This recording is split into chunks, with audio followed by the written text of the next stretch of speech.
Je ne serai assez homme jamais pour le monde. Et ça, c'est parfait. Ce que je vais vous expliquer aujourd'hui, j'espère de bien m'exprimer, j'espère que ça va être de bénédiction pour quelqu'un. Mais la réalité, c'est que dans mon cas, dans ma vie, je ne veux pas dire que c'est la vie de tout le monde, mais dans ma vie, toute mon enfance, je me sentais pas assez homme. Et je voulais faire les choses que les autres gars faisaient. Disons, tout le monde jouait au baseball, soccer, au football, je sais pas comment on dit en français, et basketball. Et moi, je sentais pas le désir de jouer cette sorte de jeu agressif. Mais par contre, j'étais vraiment délicat, j'étais un peu efféminé, je marchais un peu plus en bougeant mon corps, ma main qui bougeait partout. Alors, je me sentais pas assez homme, mais je me le faisais dire en plus.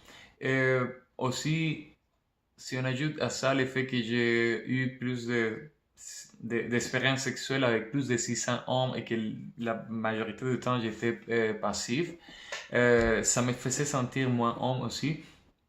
Et d'autre côté, euh, je je me comparais tout le temps, j'avais une frustration immense parce que je me comparais tout le temps avec d'autres.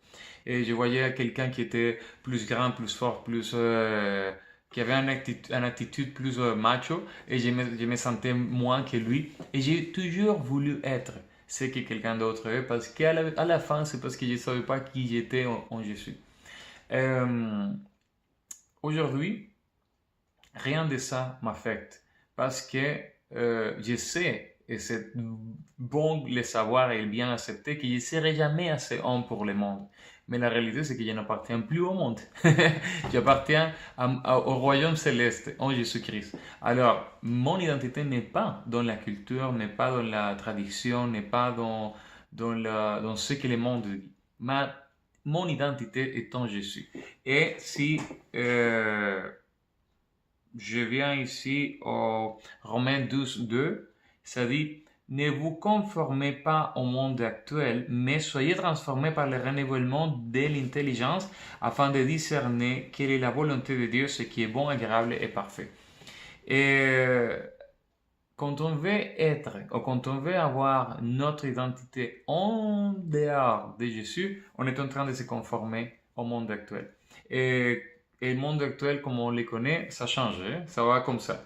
Il y a des idéologies, des nouvelles idéologies qui contredisent les anciens, la culture, la tradition, ce qui est acceptable, ce qui n'est plus acceptable. Tout ça, ça change tout le temps.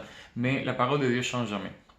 Quand notre identité est en lui et quand on se laisse renouveler les pensées ou l'intelligence par lui, là on trouve la vérité et c'est la vérité qui va te rendre libre.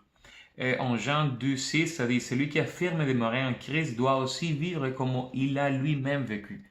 Pas comme ton voisin a vécu, pas comme les gars de ton école ont vécu, pas comme tes copains de travail ont vécu ou comme les gens de succès ont vécu. Non, ton modèle, c'est Jésus. Quand tu marches comme il a marché dans cette planète, tu vas être le plus homme que tu as pu jamais être.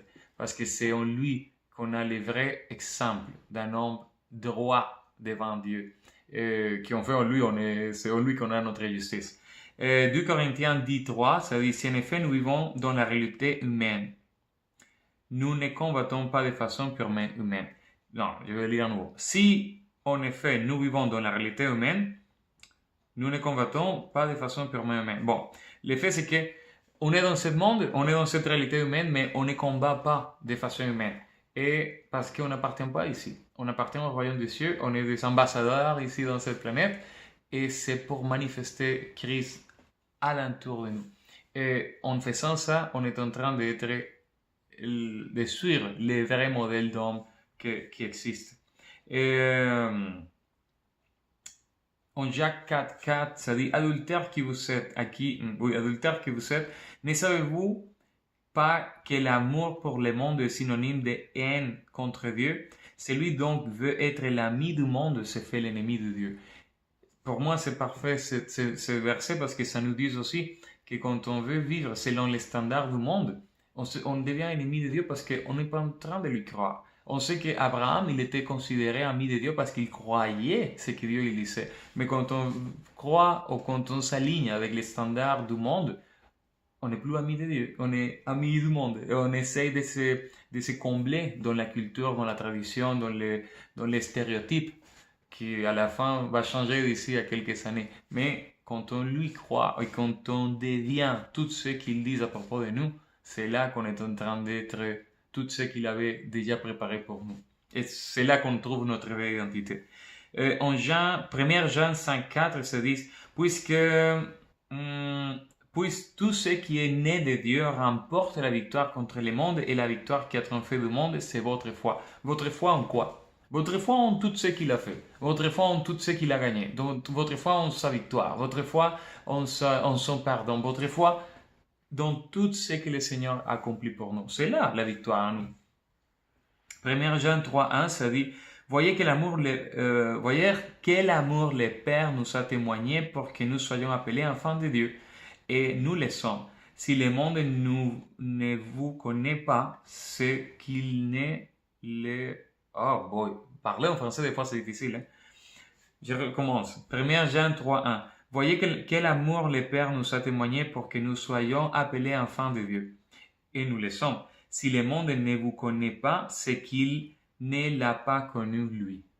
Quand quelqu'un ne reconnaît pas ton identité et il t'attaque, il te dit que tu n'es pas assez homme, que tu es n'importe quoi, c'est pas à toi de te fâcher contre cette personne. C'est à toi de prier pour cette personne parce que la raison pour laquelle il donne cette opinion à propos de toi, c'est parce qu'il ne connaît pas Dieu.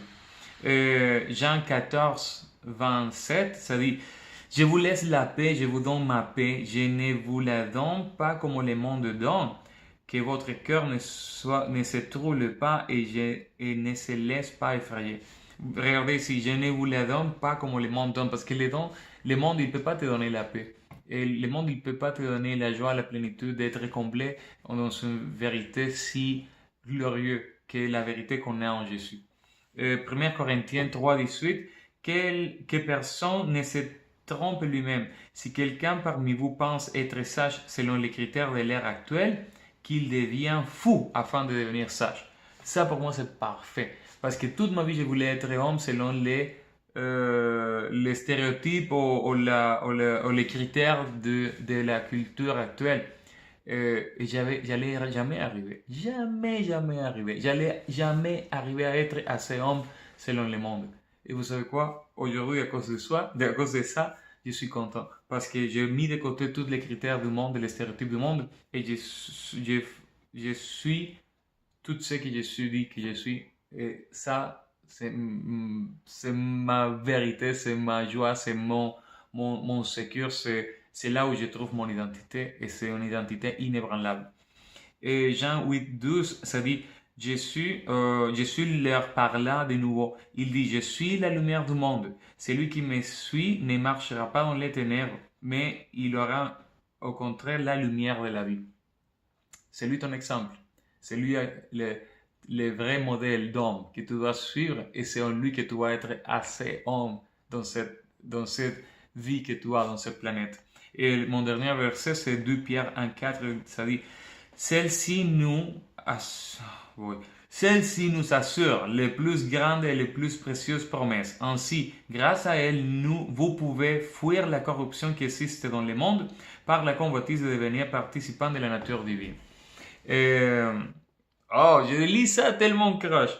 Ainsi, grâce à elle, vous pouvez fuir la corruption qui existe dans le monde par la convoitise et devenir participant de la nature divine. C'est comme ça. Et je m'excuse pour mon français. Mais la vérité, c'est que par ces promesses, on devient participant de la nature divine. Et c'est ta seule nature à la fin. Reste fixe dans tout ce qu'il a fait pour toi et dans tout ce que tu es en lui. Et c'est là que tu vas trouver ton identité. C'est là que tu vas savoir que tu es comblé, plein. Pour moi, les dessins, ça je l'avais dit dans une vidéo en espagnol, pour moi, le dessin original, c'est pas devenir hétérosexuel. Pour moi, le dessin original, c'est revenir au Père.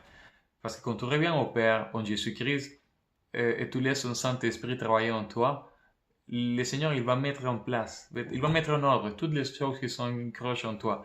Et c'est là que tu vas trouver ta vraie identité, ton vrai dessin original. C'est en lui, pas en dehors de lui. Que tu puisses saisir cette réalité, que tu puisses être un homme selon la parole et pas selon ce monde, parce que selon ce monde, tu ne seras jamais assez. Au nom de Jésus, Amen. Bye.